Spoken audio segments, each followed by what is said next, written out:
saphinde satheleka thina nentandokazi yohlelo lenu Yilungelo Lakho. It's your right. Siza kuni bukhoma la kumamba phambili SABC 1 eMzansi for sure. Umajali usefikile ke enibingelela kuzo zonke izindawo lapho nibheke khona uhlelo. Ukhumbuleke mbukeli njengenjwayelo asikuvaleli neze ngaphandle. Ungashayela ucingo emva kwesikhathi ku 0117146918 or 0117146919. You can email us ku consumer@sabc.co.za. Noma usithole lapha ku Facebook na ku Twitter. Nansi indaba namhlanje mbukeli.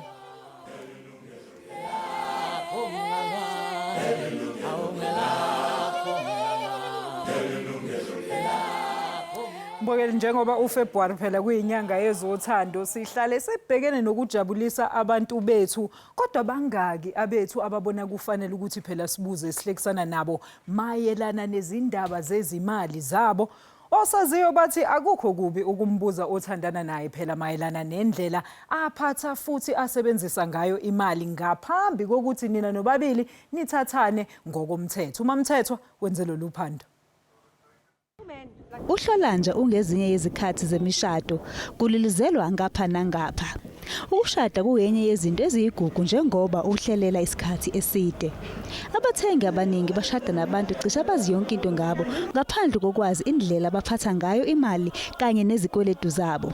Kanti le nkulumo emayelana nezimali ayiphathwa kwizithandani eziningi. Upule Nsepho oneminyaka engu-31 ohlala eGoli uyavuma ukuthi yena nengoduso yakhe abazange bekhulume ngezindleko noma ngezezimali kumnandi behleli bedla isidlo sasebusuku. Kwaba yisimo abhekene naso ngonyaka ka-2013 esaphoqa ukuthi bevulelane izifuba uma sekuya ngesezimalini. I had to go back to school on a full-time basis, and when I went back to school on a full-time basis I wasn't really earning much before, and she really chipped in heftily and she supported me. At that time she opened up on how much she earns and how much she can be able to assist with. She was really a pillar of strength for me at that time, and our conversations around money started being different. She started opening up, she started allowing me into her world. So when I started going back into the market and I got my job, I then brought her in the same way that she did. You know, I allowed her into my world to understand exactly how much would I be making and where is this money going on a daily basis. Utsephe uthi njengendoda akuzange kubelula neze ukukhululeka ukukhuluma ngezindleko zakhe kumaqondana wakhe kodwa ukuba neqiniso kwamsiza.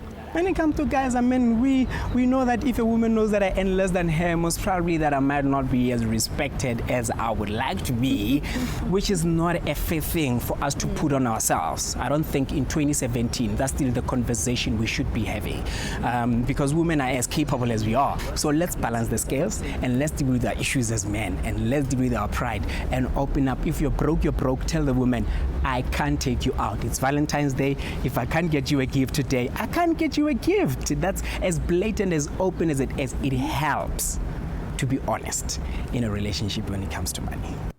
Ulekre Subrati ongumxwayisi kwezomthetho eCredit Ombud uthi banezinkulungwane zabathengi asebethengi yavuma noma ke ayidu ngelika George kuzikweletu zabantu babo. Kanti lokhu kudala ukungakhulumi kwezithandani ngaphambi kokuthi zibophe ifindo. So consumers do come to us on a daily basis saying, listen, we have this situation that whereby there's a debt that's been entered into. What can we do as a unit? Because what we find is that a lot of couples are married in community of property. So then, as we know, is that when you marry in community of property, the debts are equal, 50% as well as the assets. So we try to explain to them, listen, this is how you can resolve this issue of this debt by either making an arrangement with the credit provider to sort the debt out or getting rid of it. I mean, the sooner you get rid of the debt, the better. Kokwa the Credit Ombud bonke abantu baseMzansi Afrika banelungelo lokubheka ama-credit status abo kanye ngonyaka kunoma yiphi credit bureau ebhalisiwe. Kodwa uphenyo liveza ukuthi u1% wabathengi abakwenzayo lokhu. Kanti lokho yinye yezizathu ezibanga ukuthi izithandani zingazi ukuthi zime kanjani ezincwadini zezikweletu. Kanti amanye babeke lemibono kule ngxoxo yezothando nekwezimali. Ngicabanga ukuthi kubalekile ngoba izikweletu zakhe maseshadile izikweletu zami. Inezinto ezikanjalo ama-secrets aphumayo masenishadile ningazanga nakhuluma ngawo before alethe inkinga emshadweni. Mina kimi ngibona ukuthi balulekile because ufanele uthandana nomuntu owazi yonke into yakhe naye azi yonke into yakhe. it could be disadvantages whereby you end up getting robbed, people run away with your money. Disclosing, no, I don't really think I'd have to disclose something like that with her because I believe she'd have to love me for who I am, not for how financially fit I am. uLakho uthi kubalekile ukuthi izithandani zingeqiwa uthando mase bekhohlwa ukwenza amalungiselelo abalekile ezezimali azobasiza ekuhambeni kwesikhathi. Credit history is a very important part of your character, how you conduct yourself. So basically, I would say that that consumers, or rather consumers, should be going into that regimen whereby they inspect each other's, not rather inspect, but request kindly to say, listen, this is your status, this is my status, let's do this together and do things correctly. Because as I said, down the line, it could have big implications because, for example, if a couple get married and they decide that okay, we now want to buy a house. If they're taking a joint bond application and if the bank or credit provider does a search on one of the spouses and find that they are severely in debt, the remaining spouse may not be able to get that loan on their name alone. Ochwepheshe bathi okubalekile kakhulu kubudlelwane bezithandani ukukhuluma. Nobabili kumele nibe semgqeni owodwa uma kufika kwezezimali kanye nezikweletu. Kumele nihlele ndawonye futhi nonke ndawonye ngaphambi kokuthi nibophe ifindo. Kanti lokho kuyidlathu lokuqala lomshado onenjabulo futhi onokuthembana kwezezimali. Unompumelelo Mthethwa, Yilungelo Lakho.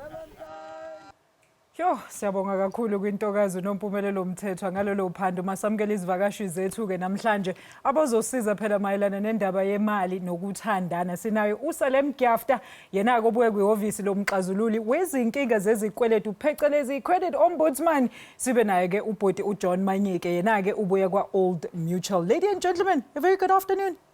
Good afternoon, Siyabonga. All right, tell us a bit about your work. Let's start with you, Salem. All right, credit ombud basically umsebenzi siwenzayo sixazulula inkinga zezikweletu. If makuthi there's anything unfair eyenzekayo in the credit industry, asithi mhlambi you are unfairly blacklisted or kukuthi uma ubheka, you know, sometimes uthatha isikoloto, uma ubheka lesi sikoloto lesi kunini ukhokha kudala ukhokha but asehle lesi sikoloto, chances are you might have been overcharged ama interest. Siyazibheka lezo statement lezo, sometimes uthola ukuthi ububoleke imali kuphi a long time ago bayakufonela ngesikweletu esidala bathi prescription mabeyibiza. We deal with those things as well. Inkinga ze fraud ukuthi umuntu uvule account egameni lakho or anything nje credit related or credit bureau related siyazixazulula lezo nkinga. Sisalem namhlanje sikhuluma ngama couples ezothando mayelana nemali. Credit ombudsman nidlala iphi role? Like, do you get a lot of complaints when it comes to ama couples who have, just like we've seen ku insight, abantu abebengazi ukuthi uinherita idebt yomuntu wakhe? Bayafika phela athi sengiblacklistwe manje bengekho mina uJohn uzithathele lesa sikweletu leso ngaphandle kwami mina angisazi ngeni, meanwhile ba blacklistwe bobayi2. Yizo lezo inkinga esizitholayo khona lapha credit ombud. Kulapho kumele si explain ke lokuthi remember isikweletu sakhe sesakho because masibheka icontract indlela enishade ngayo kusho ukuthi what's his is yours, what's yours is his. Mani ngena phansi nonke, mani ikhuphuka nonke. So leva ke sinika ubhut John ithuba naye ake as introduce ukuthi benzani lapha Old Mutual, and then we'll talk about the different types of ama engagements or ama marital statuses that people or contracts that people actually enter into. But John sekwamukela nsizwa. Siyabonga, thanks for having me. Yeah, bawusichazele kabanzi nina nenzani nje njenge Old Mutual. I think Old Mutual yaziwa and isinceda abantu ngendaba financial planning. And financial planning ibalekile especially kuma couples because man planner ifuture yenu imali kukhona la ingena khona, and you know you're looking at your retirement, we're looking about at issues around abantwana ukuthi mabazoya esikoleni, will you have saved for abantwana ukuthi bakhona ukuya esikoleni. But into ebalekile ile usisakhuluma ngaye yendaba emshado, ukuthi kumele izinto kunezinto kumele usibuke before ungena emshadweni. And yes, but azikho romantic mawukhuluma ukuthi ikweleti zakho zime kanjani, ucela credit bureau. Mara okusalayo, you know, i conversation ebalekile le ngoba ma we avoid, then it means umshado wenu ke kuzoba lo mshado ukuthi ni avoid ama topic are important. But John, wibonile insert bathi laba bashadile ngoba bethathwe uthando naku ke manje umuntu usefika lapho usenenkinga ngoba phela use inherite ideath yomuntu wakhe. Just how important is this conversation and when should one bring it up? Yeah. Kusho ukuthi thina sibelieve ukuthi abantu mele babe nale conversation yeyimali before they say I do. Before a long-term commitment. Absolutely, absolutely. Ibaluleke kakhulu. So umele ubuze eyoqala ukuthi ama responsibility wakhe ubhuti or usisi yini.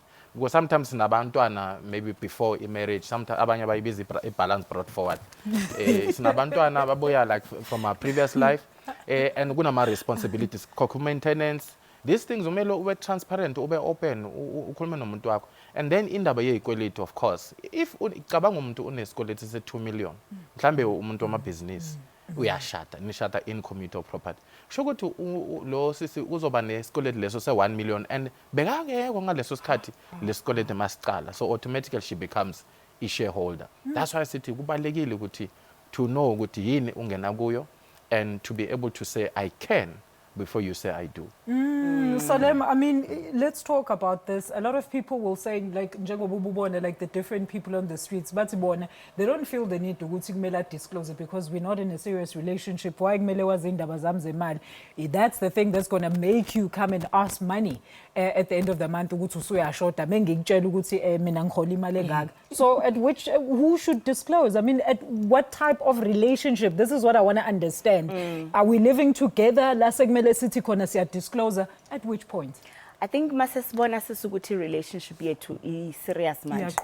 Especially angithi most of the time umfana that decides ukuthi ngifuna ukumshada sis.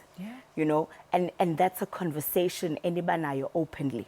At that point siyaqala discuss again ukuthi by the way ngiyakubona ukuthi umuhle every day i-account yini lena or i-loan or u-cash or uhamba kanjani ngiyayibona ukuthi le moto yakho kuthini because think of it this way sesingenile ngokemshadweni usually abantu mase beshadile the one thing that we know that most people do ukuthenga indlu manje sesiyahamba sesiyo-apply manje siyo-applyela indlu boom blacklisted now what ikuphike i-romance manje.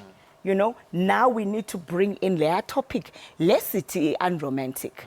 Now, all of a sudden, people want to go and check our credit profile. Utoluguti sego will be, and it's going to take a long time to fix.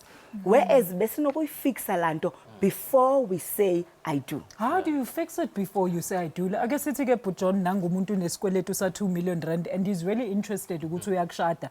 Then niqala kanjani ukuthi nisebenzisane ekutheni finding a plan on working out his date before you say I do when uyifaka eskweletini? Yeah, kusho ukuthi you know abantu mabasemathandweni kunzima ukuthi bawupostpone umshado. Kuvaleka amehlo. Ama friends, family, wonke umuntu ujabulele lento lena and bafuna ukuthi lento yenzakala. So akhona ama options lapha so ningachoose ukuthi nizongena ku marriage enjani kulamalanga yes kumnandi kuba umfazi wephepha or indoda yephepha if there's such a thing mara it's what type of contract ngoba you can enter into a contract. Let's talk about those different types of contracts. So in South Africa there's what we call a matrimonial property system.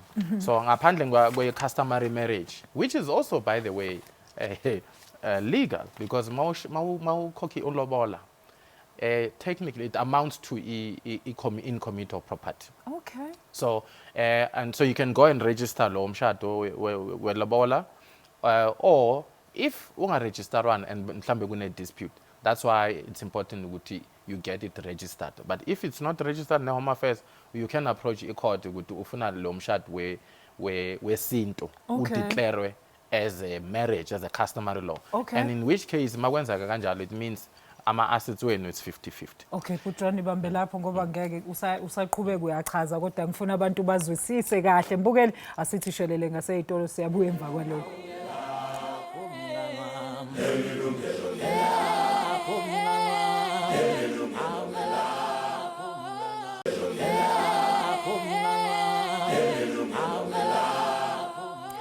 Siphinde sikwamukele futhi izingcingo zethu ke sezivuliwe manje ngisahleli lana noSalem Gyafta enobuya kwihhovisi lomxazululi wezinkinga zezikweletu phecelezi i-credit ombudsman naye insizwa uJohn Manyike na kubuya kwa Old Mutual usungasishayela ucingo la e-studio ku 011 7146918 alternatively sithumele i-email akakashintshi sathi consumer@sabc.co.za siyatholakala futhi lapha ku Facebook na ku Twitter uBuJohn besichazela ngemshado the different types of marriages ongangena kuyona or contracts for imshado busuchazile ngalo wasemakhaya the traditional one asiqhubeke nsizwa bese ke kune uthi i-marriage in community of property and then bese singena kulama contract ke lawo bayibiza i-ANC anti-nuptial contract. Okay. So ukuthi anti-nuptial contract ingaba with accrual or without the accrual system.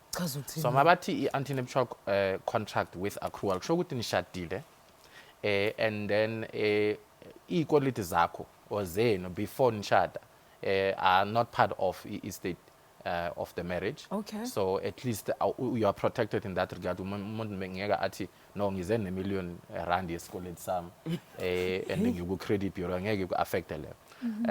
And then but then it means izinto enizi accumulator manihlala nonke ke masen nonke ke then you are beginning to have a joint estate. Okay. And then in the event of termination whether it's divorce or death kuzoba ne calculation eyenzwayo lapho ke ukuthi what is the profit of the estate and then nizo participate ku profit ye estate in terms of lento leni accumulated. Mara mayithi without accrual kusho ukuthi impahle yenu ayihlangani.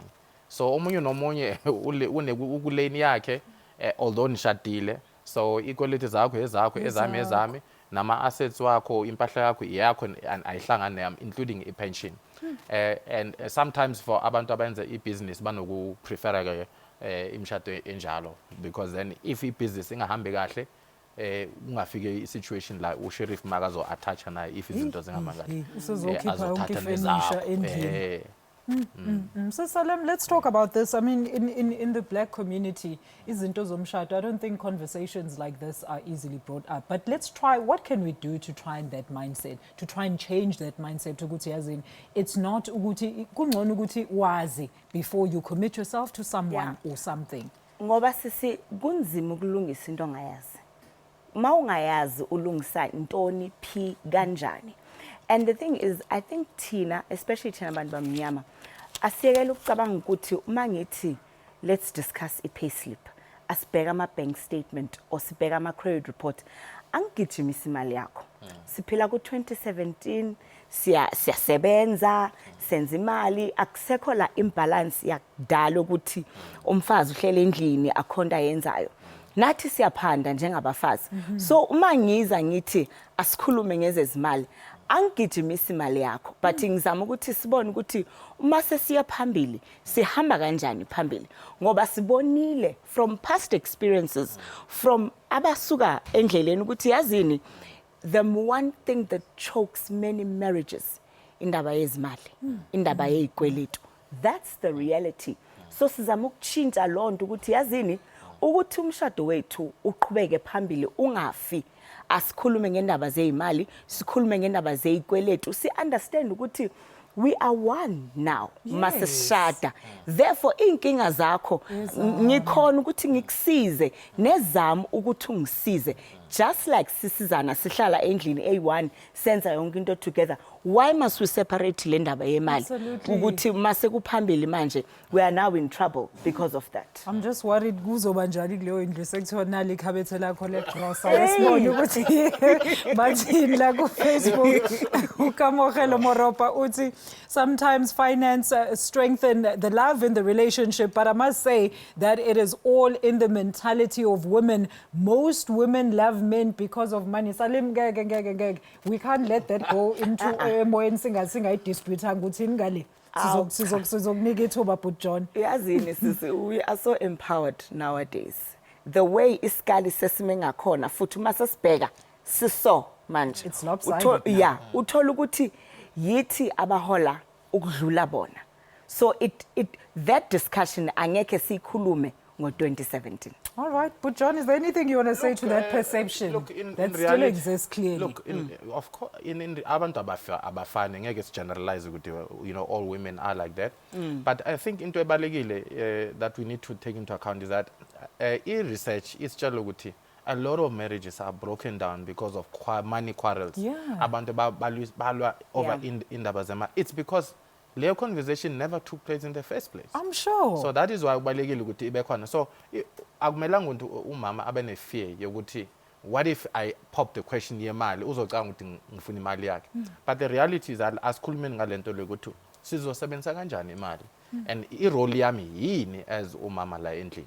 And I think that's a fair conversation. Absolutely. Hey, I guess abanye ukuthi bathini lapha ku Facebook. Let's take some more of your Facebook messages. Of course, Ilelo Felicity uthi it is really hard to pop the finance related question to your fiance because people ain't the same, so they prefer to keep their financial status a secret due to pride. I think it can end up ruining a relationship. Let me quickly take Ufiso Guhle Zuluta. I don't see any problem in that because if in a good relationship, you have to trust each other because one day one partner will swim in debts, so you will have to assist him or her to pay those debts. If nishadile, kumele nixoxe ngempela ngezemali. Very interesting indeed. So this conversation is open-ended because you always understand where some people are coming from. Those that are saying, I'm not in a serious relationship, they're not going to disclose their financial matters. But yes, but here's the thing. Angithi masiku serious relationship. Kuyafika la sizothi asihambe siyenza ama-HIV test. Yes. Iqale kanjani leyo conversation? Iqale ngoba you are taking the relationship to the next level. Absolutely. So in the same manner ukuthi leyo question ifikile yokuthi asihambe siyenza ama-HIV test, then you must also talk about asihambe siyo-checka i-credit bureau. Siyobona useyilam lapha and I'm sure it's not as daunting as an HIV test. And futhi also umfana kumele akhona ukuthi athi uyazini ngifuna ukulobola but imali anginayo ngicabanga ukuyokuthatha loan. So that we both know ukuthi udlali uzongena esikweletini before. Dilapha ke ngokunami. Kodwa Nkosi yami ngathi ke ngimsize sekupheka back lo loan because I'll be paying for my own lobola. I guess thathu Jacqueline, our first caller from a Centurion. Jacqueline, thank you so much for staying on the line. Sakwamukela Ntokazi, umbuzo noma umbono? Umbono, thank you. Yebo sisiwami qhubeka. I'm just going to say, I think it's very important ukuthi nikhulume just before getting into marriage. Yes. So like for me, for instance, right now, I'm not working. I was working currently. Then I fell pregnant. I had complications. Then he was like, okay, sit down, khulume ngokuthi, what are we going to take off from now? So since we're expecting a baby, we don't do debt to actually go into labor. Like for instance, we want to coach Yomtwana. We go and do labor because we know exactly if I mean to imeganjani. We don't just jump and do that if I'm not working, he is working, but still we haven't gotten married, but siyakhuluma ngayo lento lena. And I discuss it, and we see if this thing is was push up to this far. So I think it's very important for couples to talk about our finances just before bangeni emshadweni. Siyabonga kakhulu Jacqueline for that input there, very valuable input indeed. Uthi Jacqueline makuxoxwe ngempela mayelana neindaba zethu zeimali in a relationship. Let's quickly take uOlwethu naye eCenturion siza ukuthi uthini namhlanje. Sisi Olwethu siyakwamukela Ntokazi, umbuzo noma umbono? Olwethu bhuti wami siyakwamukela Nsizwa, go ahead with your question. Okay, ngicela ukubuza ke ngokuna izinto zimisa njani manje so ready when ungashada and then you find ukuthi ipana yakho ima debt and stuff yabona. Yeah. So esisho ngisithi like xa uveza lama topic akusakho romantic and stuff uzomisa njani uyafuna umthatha lo muntu ngoba izikweletu zakhe yabona wena ngeke uwazi ukumelana nazo and then zingaphezulu kuba ungacinga into kubana impumelelo ingabalula empilweni yakho. Siyabonga kakhulu bhuti Olwethu, ubone nje ubheka umabona kude wakho. We're going to answer you immediately after this ad break. Mbukeli nawe mangabe ufuna impendulo ngalo mbuzo, hlala nje kanjalo siyabuya khona manje.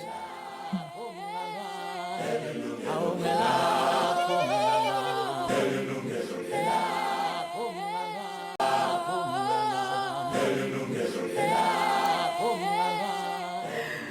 Welcome back Mbukeli, sisaxoxa ngendaba yezothando phela nezimali. Ngabe siyabuza yini esithandana nabo phela ngendlela abasebenzisa futhi abagcina ngayo imali yabo. Wena yini futhi ekumele uyazi ngowakho uma kufika phela ezimalini. Shesha ushayele ucingo ku 0117146918 or 71469119. Send us an email or tweet us or find us on Facebook. Let's talk about umbuzo kaBhuti says he's ready to get married and then he finds out ukuthi how ikweletu zalomuntu he can't even assist.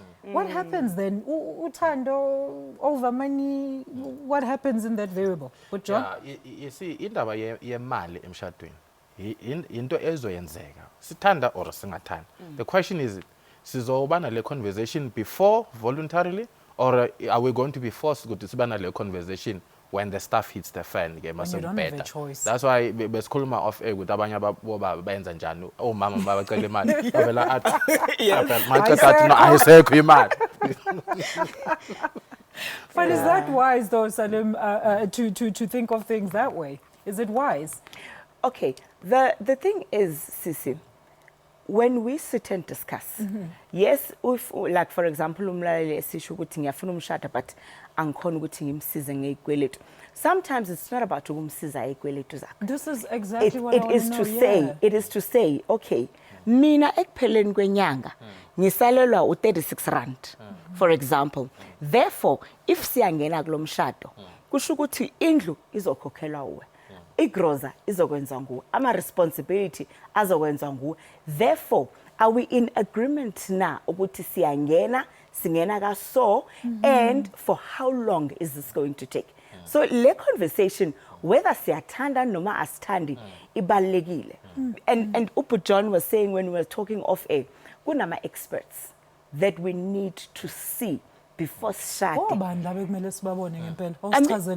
Yeah, so umuntu eqala kumele ukhulume naye, it's a marriage counselor or abantu abayesontweni vele kunabo pastor aba specialize ngendaba zomshado. So you need to have a marriage counselor so that nivumelana ukuthi are you getting into this marriage for the right reasons? Because a lot of problems fight with our marriages are broken, we got in for wrong reasons. So that's the first one. So after seeing a marriage counselor or pastor, being clear about your reasons and what is marriage in the first place. But there's an ideal and there's a reality. In Number two, you need to see a legal advisor. So illegal advisors are okay, what type of marriage regimes can you consider or what is appropriate? But at least you've got experts and you're not the one who brought up the subject. An expert told you these are the things that you need to consider. And then you can go and you consult and the last one is a financial planner or a financial advisor.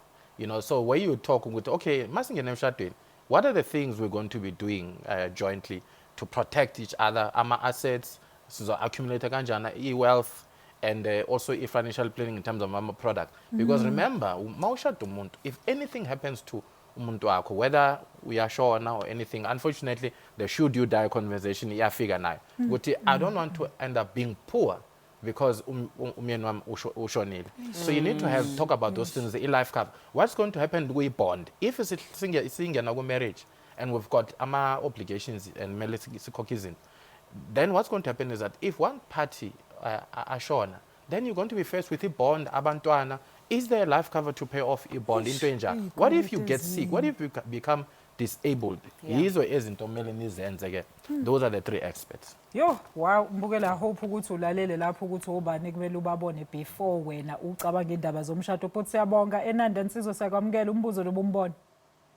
Yebo, ngiyanibingelela amajali nababukeli nezivakashi zakho. Yebo bhuti. Yebo sis. Mina ngithi lento lena iyenzeka sis ukuthi uyibone wena ususeyinkingeni neyikwelete ifika nomuntu wakho ngoba awukwazi sis ukubuza kahle umuntu mawusamthanda kumnandi ngoba kusemnandi usamthanda mina nje ngishadile sis kodwa manje umuntu wami uze neyikwelete ebengingazazi kodwa ngenxa yokuthi ngimthanda siyayikhokha manje ikwelete naso kodwa engizama ukuchaza kubantu ukuthi please bandla if wona bekwazi ukuthi bakhulume nabantu babo kahle babuzisise ngoba manje sikhokha 114,000 oze nonkosikazi wami kodwa ngenxa yothando siyawukhokha. But siyabonga uchaze mhlawumbe insizwa wena yini yakuvimba ukuthi nikhulume ngale ndaba yezikweletu or ngezimali before umthatha lo muntu umshada wavinjwa yini insizwa?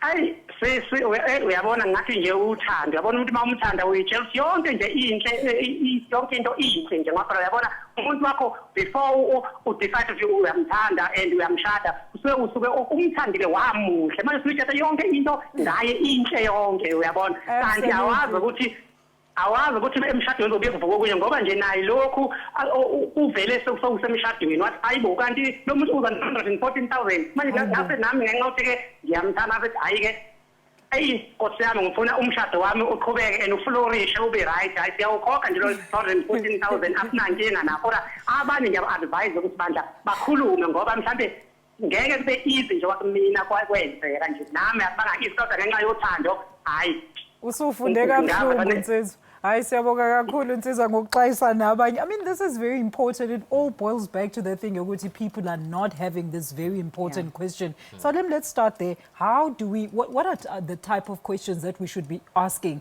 when we start this conversation so that it doesn't bring about a dispute yokuthi sesizoxabana to a point where we are even scared to even venture into that conversation ever again? I think what's important is ukuthi start that conversation by saying, okay, fine.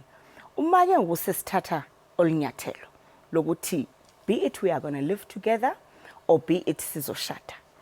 In terms of irresponsibility, who do you think should be responsible for what? Exactly. Yabona xa siqala apho ke ukusiyachaza omunye mhlambe athi sithando sami ngicabanga ukuthi imoto nama medical aid bezakho.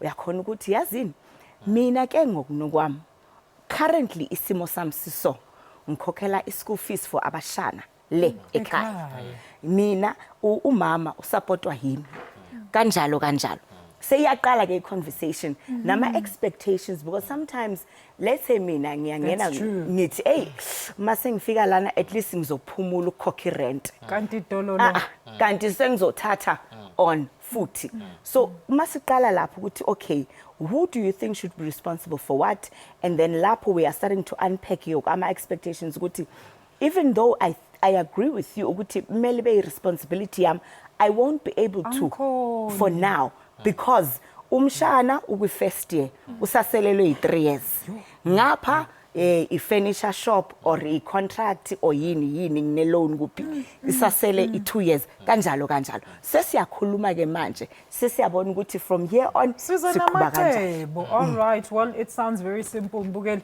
yethi kodwa siphuthume ngaseyitole. We're going to be taking your calls shortly after this. Ningayindawo.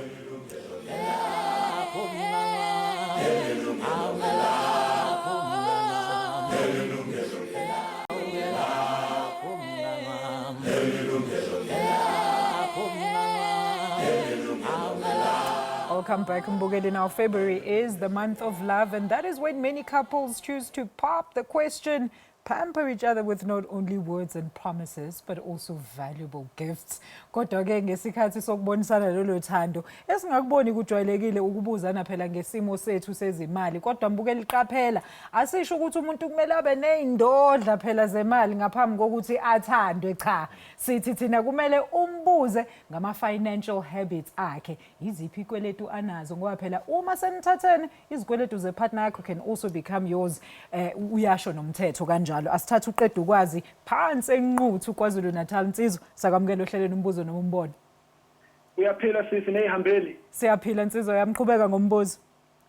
Mina sizazi kodwa ngiyakhala uyabona singabantu besilisa sometimes uyabona maze kuzwala ngaseyimalini khathi nephela sithule nzima ukuthola yini ukuthola mhlawumbe mina nomuntu wami siyasebenza sobabili kodwa manje eyakhe imali uthola ukuthi yakhe imali awuyazi ukuthi yakhe imali yenzani mina nje ndoda yimi mhlawumbe yimini okuthenga ukudla yimini owenza igrocery ekhaya yimi owenza ugesi yonke into yenziwa ekhaya yena yakhe imali awuyazi ukuthi yeyothenza ini noma kunjalo futhi afune ngimthengele impahla phezulu afune ngimsipole hayi cha abantu abamlesazana bewe besiqindezele kodwa ke bhuqeda ukwazi nanikhulumile ngendaba yezimali ukuthi wena ozothenga igross wena ozokhokhela izingane wena ozothenga neimpahla zokugqoka uphinde ukhokhele lawo ma account anje practice vele nje abantu basemakhaya salunje vele nje umuntu wesilisa imini yonke into iyenziwa nje imina. Exactly. Yes, kodwa siyabonga kakhulu for bringing up that point. You know, I love the fact that he brings it up that traditionally amadoda amnyama were raised to know that uyena inhloko yendlu, therefore zonke ikweletu they fall upon him, and here we come with about 50-50. Now how do we try and settle that conversation? John, let's start with you. Look, in the modern age, akusekho lokho ukuthi women can't participate in financial decision making. Omama bayasebenza nabo and bayakhona ukuthi ba contribute lapha ekhaya mefika indaba zemali and so on. So it's very important ukuthi sisuke kuleyo era yokuthi umama kumelanga abendu indabeni zemali. Yes, culturally kunalento asali indoda yinhloko, but it doesn't mean ukuthi as the head or leader in the family, you lead by example. There needs to be transparency within that relationship. And also, umshado is partnership. Absolutely. Whether sifuna uyibheka kanjani ukuthi ubani wenzani siyabambisana la. If mina ngizohlala manje ngithi indoda kumele yenze onke ama responsibility, kusasa uma esenkingeni ngizothini ke, because sonke siyangena kule yankinga leyo. No, but I want to ask what uqedukwazi was asking, iyaphi eyakhe imali if you're still going to pay for your accounts and you're still servicing every single day at endlini, wenzani wena ngemali yakho? No, that's true. And I think that's why balekile ukuthi nibe ne budget niyenzayo before nishada. Asiyenze ni budget as if seniyayispend. Yeah. So niyenze i-mock budget, niyabhala ukuthi wena uhola malini, mina ngihola malini, inet yami imalini, ama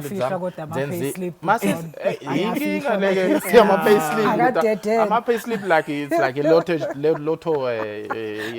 nje awayaphumi nje. Ngathi will. Yeah, so kumele le conversation ibe khona leyo. All right, let's quickly take Anonymous from Gauteng. Akazi why ngafuni ukuzisho ukuthi ubani. Anonymous, we welcome you to Yilungelo Lakho umbuzo noma umbono. Anonymous, are you still there?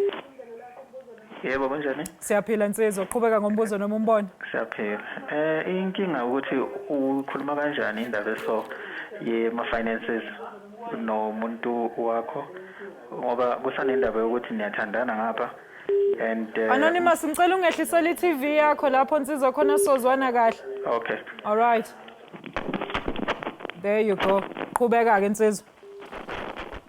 Siyabonga nsizwa, qhubeka ke. Uthi uma nisakhuluma kanjalo, uma uqala umchazela umuntu ukuthi indaba zezimali ubamba la uyayeka. Uma umchazela umbekela ukuthi kuba nebudget, mina ngizoyenza u1 no2 no3 wenza u4 no5, kodwa ni budget yakhe akayibeki nibeke nje phambili ukuthi okay mina ngino 1 2 3 kumele ngimenze, and also sikhathi uyingoduso yakho lo muntu uzimisela kumshada. Mase kunje ke uintroduce kanjani futhi njalo i-conversation, ngoba njalo uma uyibeka kuba nento nje akufikwa phambili. Yeah, kuba nzima ukuthi kiwe phambili ngoba wena uyawakhipha amakhadi akho wabeka etafuleni, but yena wakhe cha ayi uwabekela kuye esifubeni. Anonymous, ngicela ulalele ivakashi zami, siyabonga kakhulu with your question. So what should happen then? I really think that's a really important question, because it affects the relationship, which is predominantly uthando. It's about uthando. And then you bring in the money aspect, which is a small thing, but a little big factor of what the outcome of the relationship can be. Yeah, you see, ibuyela kulento ayishilo usiselem ukuthi marriage is a partnership. Because in a partnership, if omunye abeka amakhathi wakhe phansi athi now, and then omunye angekho prepared, it means already sesinenkinga. Asikho ready. Sesinenkinga, asikabe ready. And yilapho kumele umuntu abeka inyawo phansi athi hayi asikabe ready if singakhona ukuthi sikhulumisana ngalento yeso. I-challenge is that mase nishadile ke kwenziwa. Yeah. All right. Let's quickly take Facebook before Sia to the break. Mbugeli Umagolwadi Tleyane uthi, what a good topic. The problem is that we're not honest. So my question is, if my husband is paying maintenance, what is going to happen to his child after his death? Very good question. Mwakaleti siyabonga kakhulu.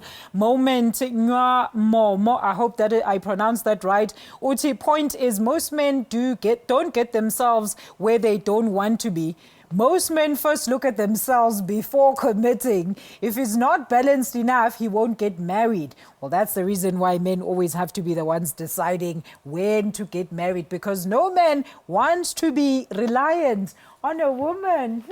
Is that what you think? Mbukeli, let's take our final commercial ad break. We're going to find out the answer to that question shortly after this break.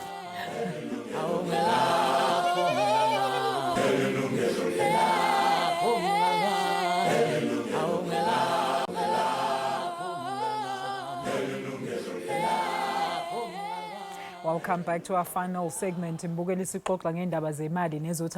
Let's talk about that and the reactions on social media that we receive very quickly. Uma beshade in community of property, into kandoda ngekamfazi, ekamfazi ngekandoda. That's why uthola ukuthi uma mengane uyakhona ukuthi aclaim i-maintenance emfazini. So at the end of the day, if bashade in community of property, eyakhe yakho, including leamdana and the well-being yalamdana financially. Okay, you know, but John, that's why men decide on getting married first, because but let's talk about this old mutual campaign that you're busy embarking on. Campaign, and what are some of the tips that you will be giving to our participants that will be coming to these seminars? Okay, so yeah, last week when a campaign last kulman abantu abazoshada ukuthi yini izinto mele bazibuke before bangena emshadweni. It ranges from, you know, the legal aspects of getting married, like we spoke about, the financial, yes, financial aspects, and the reasons why you need to get married, and zonke lezinto. So sahamba wonke umphakathi emasontweni, in the corporates, like ama company mabas invited, we'll come and talk to anybody about send our workshops in the whole country, and as a charge for local. It's just one way of promoting money management. How do people approach you? No, usually by email and they say anywhere in the country. And without any cost. Bangas email go financialeducation@allmutual.com. All right. Well, Salem, your very quick closing words. It is time for us to go now. We are leaving in Mbukeli. That is how we come to the end of today's show. Let me quickly thank our studio guests for taking time to be with us. Please join us again next week, Monday, for another live hot consumer affairs discussion. From 10 p.m. From me, Alicia Ntombi Jali. Nezi vakashi zam, nisale kahle.